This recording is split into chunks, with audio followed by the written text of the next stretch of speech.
In the throwaway mystery, the Hardys race a motorcycle thief. On the way home, a pirate ship fires at them. This is a rare occurrence of the main storyline appearing in the first chapter of an Undercover Brothers book. Argo Funk Book Review, Argo Funk Book Review. Frank quickly determines that the pirate ship didn't shoot cannonballs at them on purpose. They're just special effects which randomly misfired, so we could start the book with a cliffhanger. You'd think people would be a bit more concerned that pirates are accidentally shooting fireballs, but no. It's so unimportant, it never gets mentioned again. The Hardys go to the beach where they chat with Chet and Yola Morton. They explain a pirate-themed game show called Buccaneers is in town. People compete in tough physical challenges in order to win a grand prize of $2 million. Joe thinks a sports-themed reality show is a boring idea that's just for nerds. Please note, this is immensely out of character for him. Joe does every sport ever. Plus, he's been in a reality show and 2 sports competitions in this series. Continuity! Since we've spent 2 chapters focusing on the show, it should come as no surprise that this is today's mission. The show's set designer, Greg Olson, died in a mysterious accident. The Hardys' mission is to totally ignore the death and focus on petty sabotage instead. As usual, Frank and Joe have a hard time convincing Mom and Aunt Trudy to let them go. For once, Aunt Trudy is more on the ball than ATAC. She says the show has caused a rash of thefts. Someone on set is clearly using the show as a cover for robbing jewelry stores. Aunt Trudy is 100% correct. That's the culprit's motive. She solved the mystery at the start of the book. ATAC should consider recruiting her for solving crimes. They go to the show. Brian Conrad is there. Brian Conrad is always there. Brian says he's been following the show all summer, and the Hardys instantly make him their #1 suspect. I know Brian is a jerk, but I also know he has to be innocent because he's a reoccurring character.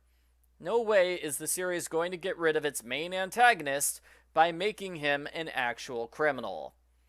The show is run by Marlene Krall, an intense producer who milks the accidents for maximum publicity. The host is Miles Stillman, star of Snakes on a Ship, and a Dracula-themed cruise show that I would totally watch. The first challenge is climbing up a 110-foot rope ladder before you run out of time. I have to say, it's kind of unfair they let 6 people do the challenge at once. If the person in front of you is slow and blocks your way, you're basically stuck and get disqualified. Joe is about 20 feet behind Brian Conrad when the ropes snap, including his safety clip rope. He almost falls to his death. Frank saves Joe by grabbing extra rope and swinging into him Tarzan style. Everyone blames Clayton Fulwell, the show's mechanic, who is wandering around drunk at the moment. Clay says he found a hidden secret, but he refuses to say what it is because that would spoil the mystery. The Hardys meet the other suspects. Alvarado Gold is the show sponsor. He doesn't want anybody to win his prize money. Kenya Krugman is an angry contestant known as Little Miss Attitude. Sam Olsen is a helpful girl who designs props. Her father is the one who died, and she's got a major grudge against the show. A hungover Clay tests the electric eel challenge, and the Hardys discover the equipment was purposely set to high voltage. They rush to stop Clay, but they're too late. Clay is electrocuted and dies. The Hardys learn someone dared Clay to perform the deadly stunt, and they're forced to let the police investigate, because the police don't know about ATAC. I guess the publishers forgot that the police worked with ATAC in the previous book. Continuity.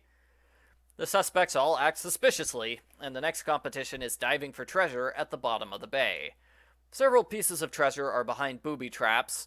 Joe is forced to fight past a fake octopus in order to get a fancy jewel necklace. In the next challenge, they're forced to walk the plank. That is, they have to walk across a narrow beam above a shark tank while blindfolded. Frank falls off, and Joe dives into the water to save him. Uh-oh, they both lost the challenge! It's okay, though. It turns out there is no danger, and the challenge was really a bravery test, so the Hardys win after all. It must be nice to always win, even when you lose. Joe and Brian get into multiple fights in this book. Sam breaks up one of their fights, and Joe discovers his necklace is missing. It turns out to be one of the stolen necklaces. How did a real necklace get mixed up with the fake props? The next challenge is capture the flag with fake sword fighting. Brian Conrad cheats by putting a real razor in his sword. He's caught and arrested. Frank suddenly realizes Brian is innocent. What?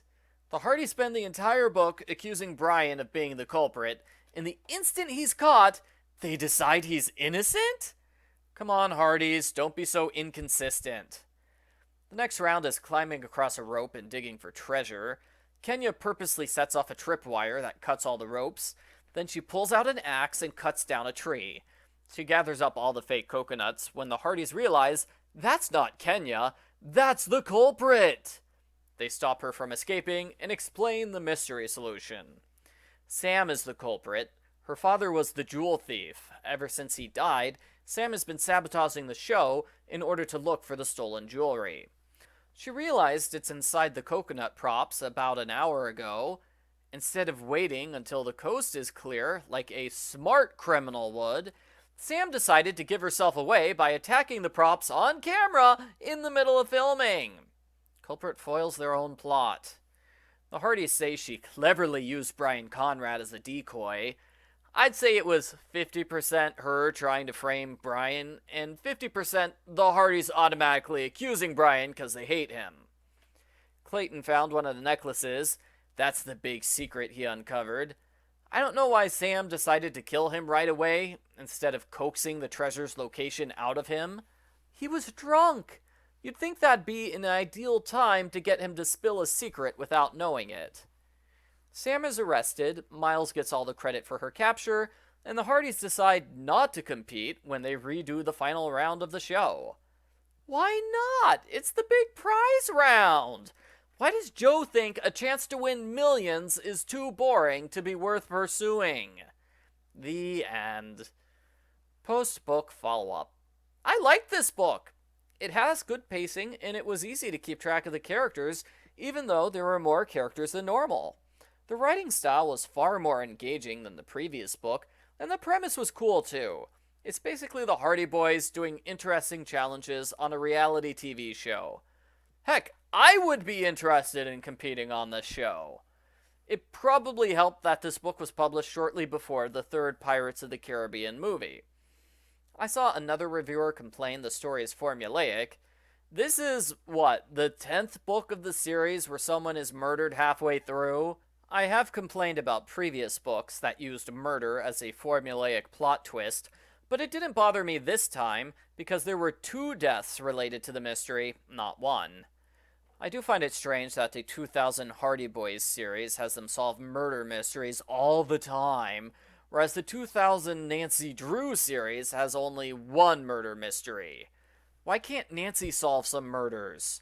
Overall, it's a good book. It's probably the best of the last several books. I hope this ghostwriter does more books for the series. I give Hardy Boys Undercover Brothers number 16, Bayport Buccaneers, an 8 out of 10.